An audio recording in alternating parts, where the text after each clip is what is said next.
How's it? Today is December 23rd, Christmas Eve. It's Wednesday, and I got an interesting workout for you today. For me today. Real standard start, so the power clean plus power jerk. Work up to a couple heavy sets of 1+1 at between 115 and 120.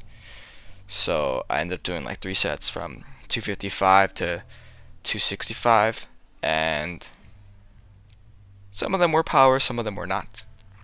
I haven't done power jerk in quite a bit, and so ending the complex with the power jerk was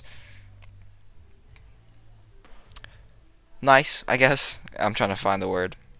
The like I don't particularly like doing power jerks, but I think that if I can get good at power jerking, then the split jerk would be so much easier. And yeah, like that's the start of the workout.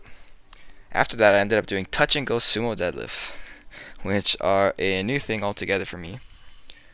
And the reason why is because I am kind of the positioning for the cleans and the snatches um, has been not the best, I should say. So basically, anytime I'm lifting off the ground, my hips have been starting to rise a lot quicker than I would like them to.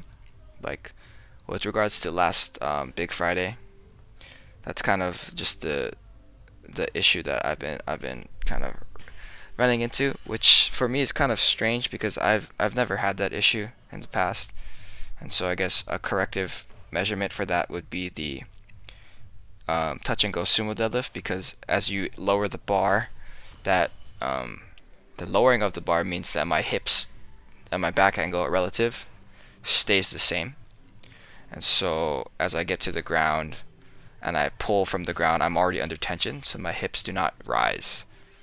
At least that's the whole intention and the whole goal of the exercise.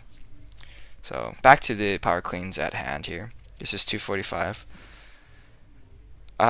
I've been I've said it earlier in the week on Monday, but for some reason I've been throwing my hips forward a lot, and it's more apparent on the snatches. But I guess on these power cleans in general, I think they're a little bit different than normal cleans. So this would be 255 would be the heaviest power clean and power jerk I've done for sure. These are a little bit questionable here. So my hip did drop past parallel. Some people might call that power. I definitely will not call that power. And then that's a power jerk for sure. And then this 265 that I end up doing is a little bit different positioning. I think my hips were above parallel there. That's what I would call a power. But I end up missing this jerk, which is not typical of me. But like overall, it's just kind of like a give and take that's just a little weird for me. So here's this touch and go stuff that I've never dealt with. So one of the cues that he was saying was to lead with my chest. So lead with my chest and then my legs. So what that would mean is kind of it basically just means that I'm a little bit more upright than I would be otherwise. Another one that is super necessary, which I didn't think would be, it was to lower the bar evenly, like on each side. You can see here that I don't quite do it, and I don't quite do it for the rest of the workout. But the goal was to do sets of 3 above whatever I cleaned. So I cleaned 120, so 120 plus would be whatever the weights I'd be doing. And so that's like I end up starting at 275, which is 125, and then I end up going to 300, which is like 136 and a half or 137, depending on how you want to calculate that. But overall, I think that I'm getting the positions I need to, and I'm learning about how to maintain these positions as I move. So there, you can see that as I lean forward, my back angle does change, but as I hit the ground, my hips don't rise, and that's like the main goal of this. So there we go, push. Yeah, and it's a lot. It's not easier, it's not harder.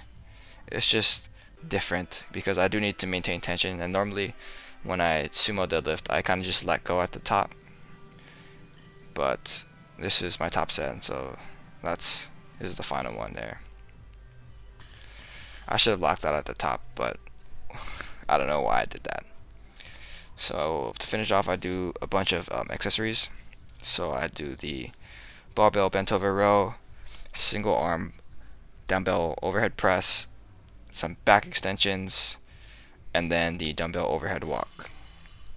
All real simple, all real run of the mill. Like these are things that I normally do when I'm at standard strength in California. So you know, why not continue doing them here? I think I probably should have utilized my opportunity to go a little bit heavier for these, because the gym in California doesn't have a 35-pound dumbbell, and I probably should have done like a 35-pound dumbbell, but it is whatever. I did end up going heavier than the dumbbells in California for the overhead walk, so I didn't miss an opportunity there. So yeah, dude, it's 90s, which is not my best, but given my given my opportunity to use more than 70, which is whatever the standard strength has, I don't want to push too heavy. So yeah, that would be the end of today. Not much else to say. My elbow feels okay, so that's a positive sign for me. Thank you for watching. Shoots. Woohoo!